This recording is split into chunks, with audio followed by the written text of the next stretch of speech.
There are somewhere in the neighborhood of 400,000 species of plants throughout the world, and every single one is toxic to some extent.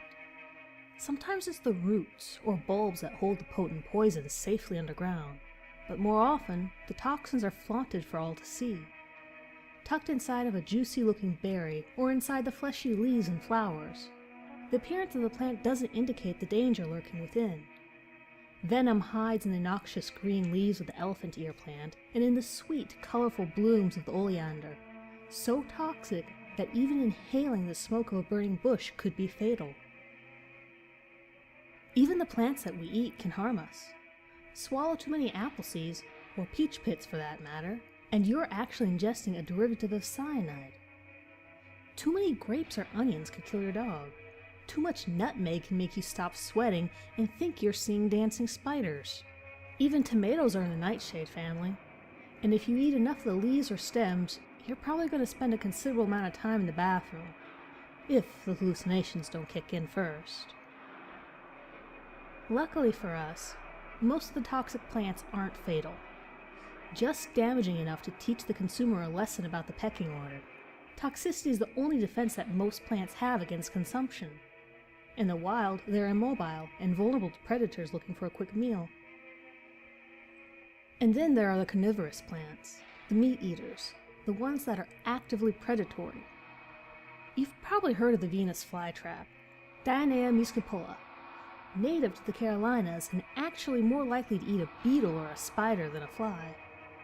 When an insect wanders too close to the trap, a tiny cilia-like hair senses its presence and moves to gobble it up with an incredibly fast speed. The cobra lily, Darlingtonia californica, controls the amount of rainwater that falls into its pitcher-like shape. After luring insects inside, it then secretes a lubrication to make escape almost impossible. As an added security for a tasty meal, the plant will actually physically curl itself to block the only existing exit hole until the insect is too weak to try anymore and digestion begins. This penchant for live food is more than just a means of protection. It's survival through evolution. The native soil in which it grows is too poor to provide proper nutrients, and so catching and digesting prey is necessary. Plants have always fascinated me. Their role in our ecosystem, our diets, our habitats, our culture, and the birth of our civilization is so often overlooked, even among those in the scientific community. That's one of the reasons I wanted to go into teaching, so that I could share a little bit of my knowledge and love of plants with others. I teach at a magnet high school that focuses on STEM education: science, technology, engineering, and mathematics. Our students choose a career path at the end of their freshman year and take classes that focus on giving them an internship opportunity their senior year. My botany class is required for all juniors in the science career path, and I know that when they see it on their schedules, they're not immediately enthused. Compared to classes like animal bioscience, forensic chemistry, and anatomy, complete with partial cadaver dissection, a class about plants seems like a total bore. But I like to think that once they get into the class and see what it's about, they start to enjoy it. I run a greenhouse and outdoor garden that supplies some seasonal vegetables to the cafeteria, and the kids really love working in the dirt and seeing their hard work blossom into something they can eat. We take some cool field trips and learn about the role that plants have played in everything from medicine to influencing immigration patterns. Since I'm the only plant person that many of our staff members and students know, I'm often called on to diagnose issues like, why is this African violet dying? Probably too much water or direct light. What should I plant in a bed with cucumbers? Generally, anything but sage and potatoes. Or, what are these little bugs on my plant? Aphids, nearly 100% of the time. That's why I wasn't surprised when Mr. Lopez, a computer drafting teacher, appeared in the doorway of my classroom a few minutes after the bell rang one day last month. "Knock, knock," he said, already walking through the threshold. "Got a second, Amanda? I have a plant question for you." I was at my desk entering grades and really wanted to get done as soon as possible, but I smiled and said, "Of course. What's up?" Lopez let out a low chuckle and looked over his shoulder at the empty doorway, as if he was checking to make sure we were alone. Let me preface this by saying that I'm pretty sure I know the answer to this already, but can plants make noise? I mean, maybe that's the wrong term to use, but is it possible to hear something coming from a plant? Now, I was intrigued. I shut my laptop to give him my full attention. Well, that's an interesting question. And the simple answer is yes, they do. I thought I detected a look of relief all over Lopez's face. In fact, there's been a lot of research lately about the way that the sounds of tiny air bubbles forming and popping works as a kind of signal for pollination. And it's suspected that some plants actually communicate with each other through sound vibration in their roots. That they can discern the sound of a predator and actually warn each other. I don't know too much about it, to be honest, but an old professor of mine has done some work on the topic. Okay, he replied. That makes me feel a lot better, thank you. Enjoy the rest of your afternoon. Anytime, I offered as he turned to leave, but something wasn't sitting right with me. I wasn't sure if I had provided the answer he really needed, or if I'd misunderstood the intent behind his question. And, frankly, I wanted to know why he asked. He was halfway down the hall when I called after him. Wait, Lopez? I feel like I have to add to my answer, and forgive me if it seems like I'm being condescending, but those sounds that plants make, they're not discernible to the human ear. We only know they exist because of really powerful audio equipment that detects the vibrations. They're just super tiny noises. He swallowed hard and took a moment before he replied. Yeah, of course, but I mean, isn't it possible that maybe someone with really sharp hearing or something could get a little hint of a sound? Like a really quiet static, maybe? I shook my head. No, not those sounds. But a large enough plant may have some sort of bug infestation that could be audible depending on what kind of bug it is. Do you think he might be having a bug problem? Lopez considered his answer. It's my mother-in-law, he finally replied, who thinks that she is hearing a sound in her plant. It's just this tiny little thing that she picked up at the Sunday market a couple of weeks ago. Maybe an orchid or something? Anyway, you know how everyone says you should talk to a plant to help it grow? Like the sound and chemicals in her breath can actually help it? Yeah, I replied. There's probably some truth to that, but not for the reason we used to think. Plants thrive on carbon dioxide, which we emit when we talk, but there's such a small amount that it probably doesn't make a difference. The vibrations of sound are a stimulus, so that's helpful, but what probably makes it most true is that when we're talking to our plants, we're paying closer attention to them so we notice when it needs water or light and so on. Well, she definitely pays this plant a lot of attention. She's older, and maybe sometimes she's not completely all together.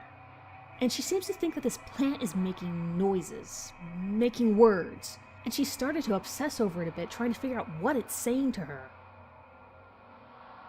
I wonder if his mother-in-law was the only one thinking she heard sounds coming from an orchid. But Lopez shifted his weight uncomfortably from one leg to another, and I knew not to press the subject. I understand. Maybe if you brought the plant into me I could take a look at it, just to make sure there aren't any creepy crawlies, like a burrowing spider or an egg sac about to burst. The thought of encountering either one of those things made my skin crawl, but something about Lopez's embarrassed look made me want to help. He smiled broadly. That would be great, he replied. I mean, just to give my wife some peace of mind, you know? How about tomorrow? I nodded. Sure, no problem, I'm happy to help. That was my first of many mistakes. The plant was delivered the next morning as promised. It was a common fuchsia-colored moth orchid. Moth orchids are as standard as orchids come, and their hardy nature makes them a popular florist shop purchase. Orchids are delicate by nature, but the moth orchid is hardy and resistant to many of the pitfalls that affect other species. It sat on my desk until my planning period, when I took it into our horticulture lab. I pulled on a thin pair of gloves even though I knew I was being overly cautious.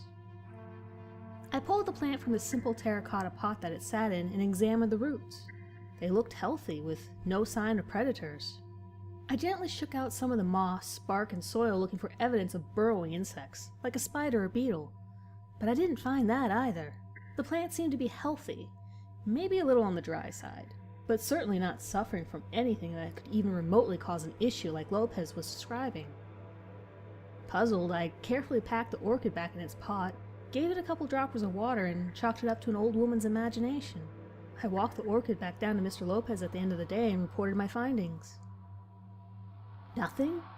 he asked. "I mean, nothing at all?" He seemed genuinely surprised. "Nope," I replied.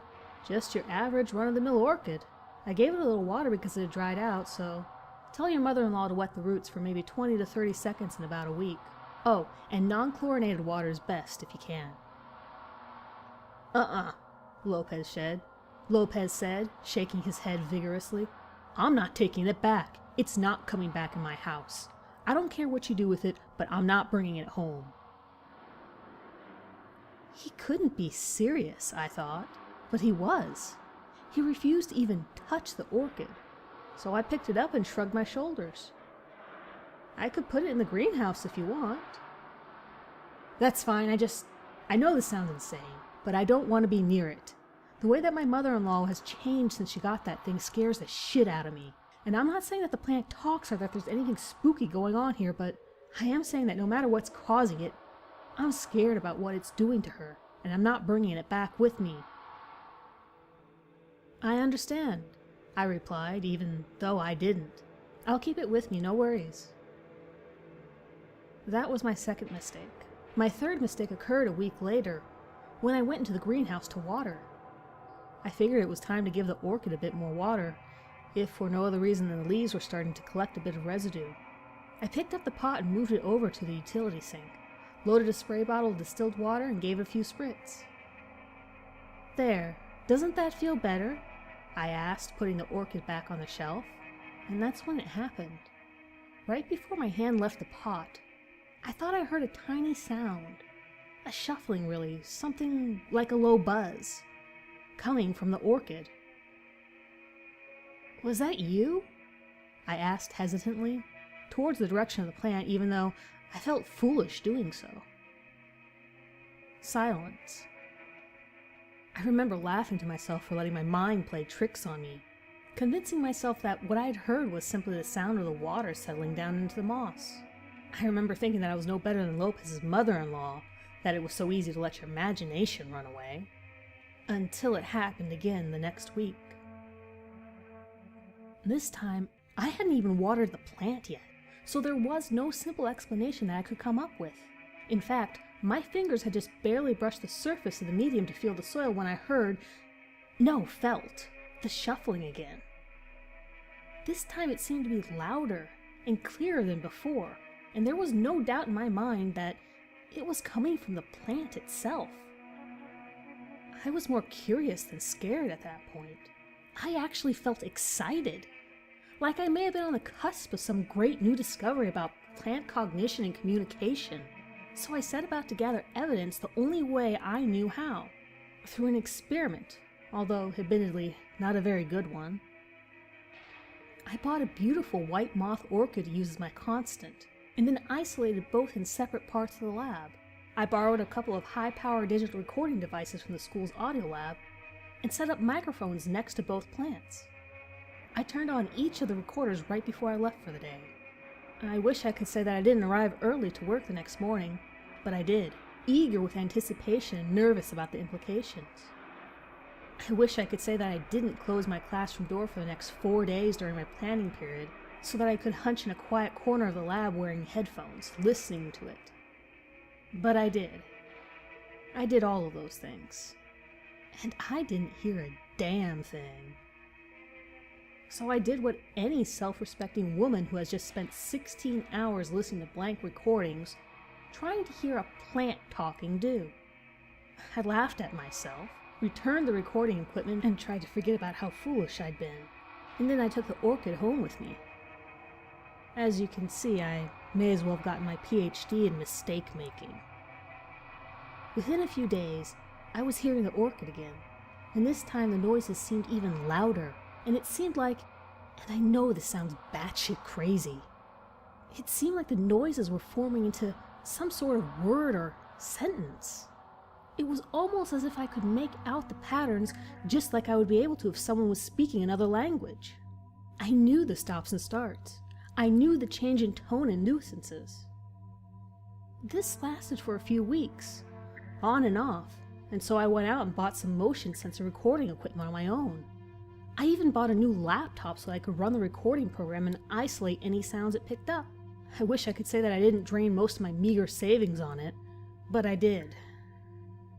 I still thought that I was on the cusp of discovering something amazing and new about plants, and the way they use frequencies to communicate. I imagined my research gracing the cover of Scientific American. I imagined myself winning the Nobel Prize and joining the ranks of so many great scientists before me. Imagine me, a high school teacher. I knew that plants didn't have brains. I knew they weren't intelligent creatures. I knew that everything they did was a biochemical reaction related to their survival. At least, that's what I thought I knew. 2 days went by and I could never seem to record anything, no matter what I did. I tried talking to the orchid, moving it from one area to another, changing its pot, changing its moss medium, watering it. Still, silence. I introduced it to the white orchid, the one that was the constant in my experiment. I thought that maybe being near another of its species would prompt it to communicate. And then I went away overnight. A trip I'd planned long in advance with my sister to see a play on Broadway. When I returned yesterday morning, my laptop was full of recordings. 162 of them to be exact, all between 1.6 and 2.4 seconds long. I was ecstatic. Even though I couldn't make out any sound, this was proof that I wasn't going crazy. This was proof that there was some sort of process taking place unlike anything we'd ever seen before.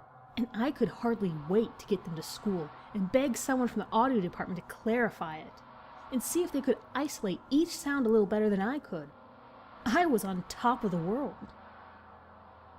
Until I noticed the control orchid was missing.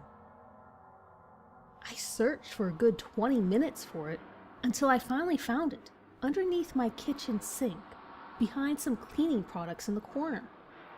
Like it was trying not to be seen, like it was trying to hide.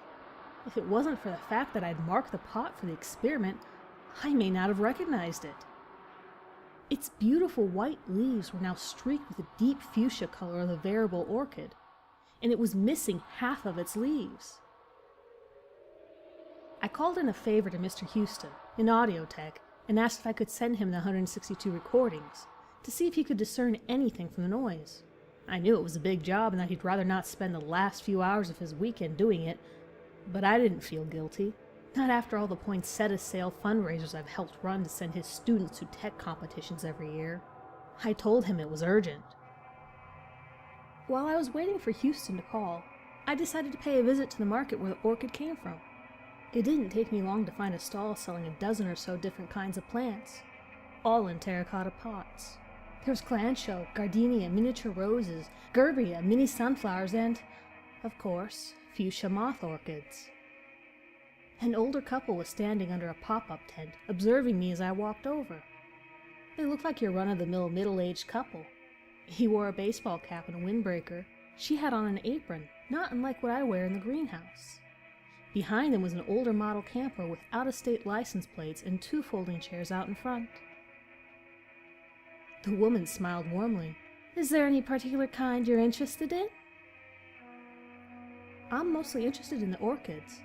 I have one that was given to me as a gift, and I think it was purchased from here." "Oh, how lovely," she replied. "I hope you're enjoying it." Her question was more of a statement. "I was just wondering where your plants come from," I asked boldly. "Do you purchase them wholesale?" No, we grow them. They all start off with us," her husband replied, walking up to join her. "We've been growing plants for a very long time." He smiled, a little too broadly. It made me uncomfortable.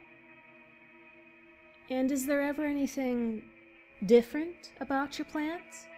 About your orchids, maybe? My brows and questioning apparently knew no limits. The man and woman looked at each other as the smiles disappeared from their faces. "Why do you ask?" they both said, almost in unison. "Because I think that maybe the orchid I got is different in some way. Maybe it's a little noisier than other plants." Suddenly, the woman lunged forward. "Get rid of it now," she said in a panicked whisper. "Give it to someone else, quickly. Sell it, gift it, do whatever you have to do to get it out of your life. Find another person to care for it. Do it today. Don't wait." Her eyes stared at me urgently. The husband put a hand on her shoulder and clucked his tongue in a calming fashion. "We're really sorry that you ended up with one. We really are. But you have to understand that this is the only way out for us. This is the only way to try and keep ahead of it. You can't just leave them somewhere. We've tried it. They find their way back." He motioned to the plants. "I don't understand what you mean," I said meekly, even though I was starting to do just that. "It's just a plant." The woman let out a low, pained laugh. "There is no such thing as just a plant." "Are all of those?" I pointed to the plants. "I mean, are they all noisy?"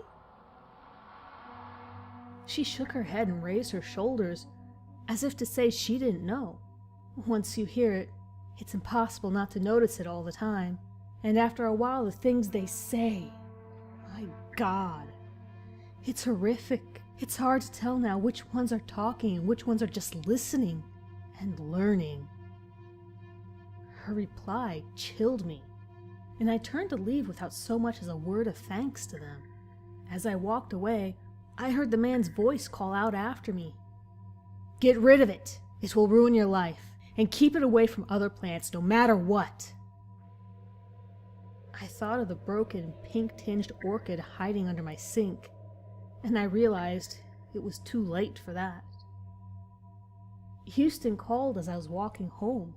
He'd finished with sounds and wanted to know if I was playing some sort of joke on him. He seemed agitated and told me that if he found out that he'd wasted the past 4 hours of his life because of a prank, he'd smash in all the windows of my greenhouse. I was pretty sure he was at least partially joking. I assured him that I honestly needed to know what the recording said. "Okay, well then, get ready to be weirded out. I'll play it for you. Ready?"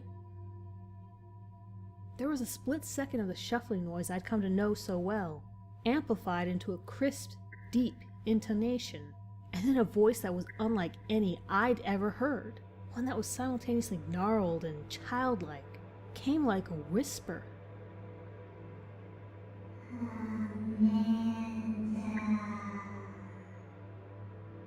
I almost dropped the phone and had to sit on the curb to collect myself.